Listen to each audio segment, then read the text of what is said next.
This is Jack Rice for Air America Radio at the United Nations, and I'm here with Ambassador Carsten Staur, the permanent representative of Denmark. I was just saying, one of my favorite cities on the planet, Copenhagen. Mr. Ambassador, thank you so much for joining me. Thank you very much.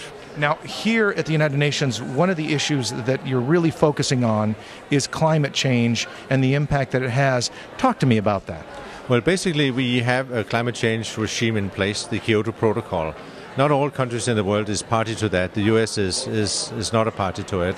So the ambition right now for the global community is to try to organize a successor to the Kyoto Protocol to come into force by 2012 and to have all countries in the world agreeing to that and being party to that. So we have ongoing negotiations which will hopefully end successfully in Copenhagen in December with an international agreement on a new regime on climate change which will set a tone for the next 20, 30 years of action on climate change.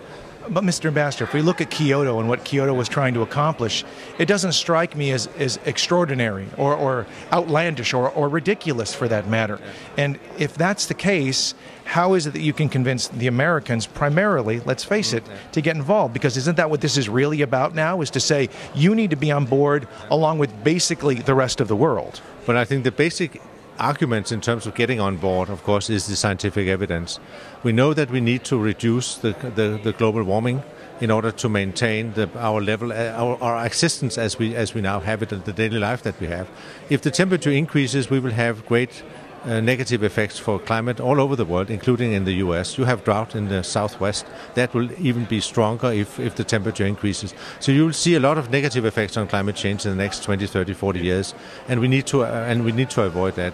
I think the US is on board on that thinking. Of course, the key element is what to do about it and how to achieve a smaller increase in global warming that we have expected, and that of course is the mean to that, of course, is to reduce the CO2 emission.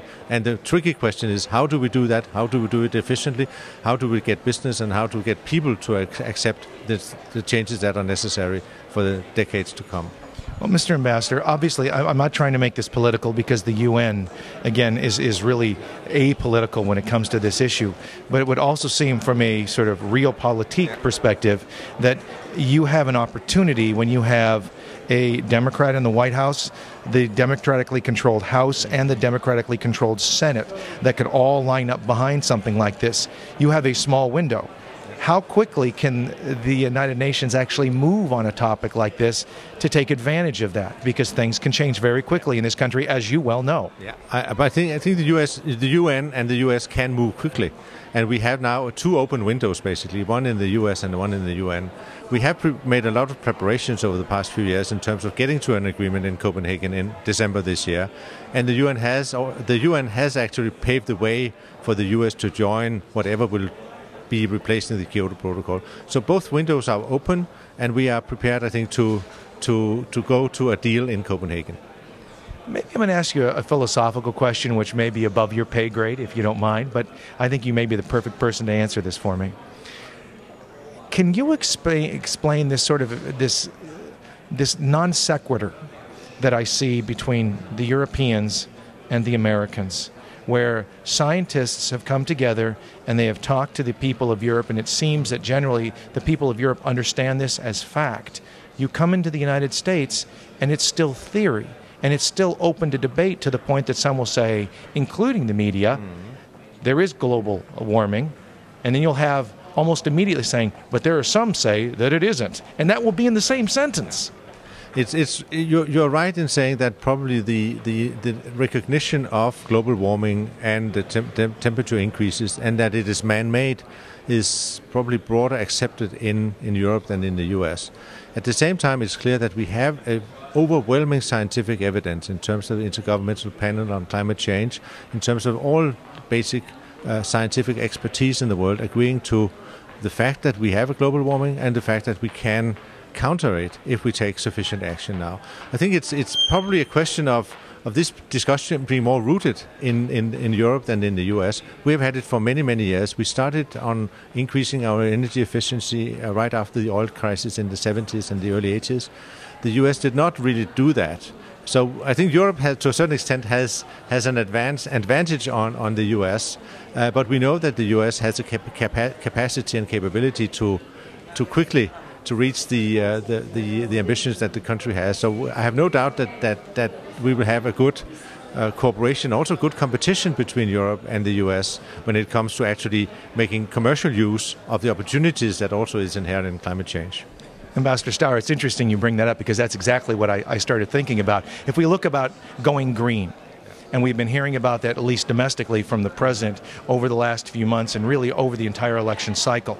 But the Europeans have been doing this for some time now. Now, if we think about the new environmental efforts that are being made, it would seem that the Europeans are in a far better position than the Americans are because they have been doing this for so long. Do you think that the Europeans actually acknowledge that? They understand that, you know what, this is a heck of an opportunity for us. A lot of the wind turbine manufacturing, it's done in Europe. A lot of these things are done there. Very little of it is done in the United States. Yeah, but two things on that. You're right that Europe has started early. You take the subject of wind turbines. My country, Denmark, is producing 1/3 of all the wind turbines that is produced in the world because we were out early in that global competition. You're a little country. You got 1/3 of the whole world? Yeah, we have 1/3 of the whole world production of wind turbines, but we will not hang on to that, I can assure you. There will be a lot of competition. We face competition in Europe from Germany, from Spain, and we also feel a lot of competition from the US. And we will have, I think, very strong competitors from General Electric and others that will produce, I think, very, very advanced and sophisticated wind turbines in the US. I think we welcome that competition because, broadly speaking, it depends on wind turbines being much more used and much more a source of renewable energy in the future than it has been in the past. And there are ample room for all manufacturers and ample room for the positioning of wind turbines in the US. But the major Danish company Vestas is actually now setting up a shop in Colorado with a lot of new employment opportunities for Americans. So basically we are in a globalized world where also Danish companies are interacting with American companies, creating jobs also in the US. One last question for you.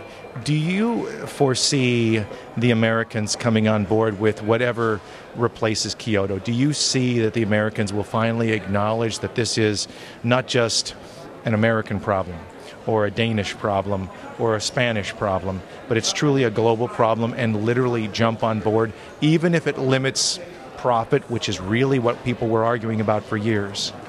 I think the US will not only come on board, I think basically the US will lead it, and we need American leadership in this as in so many other issues in the world.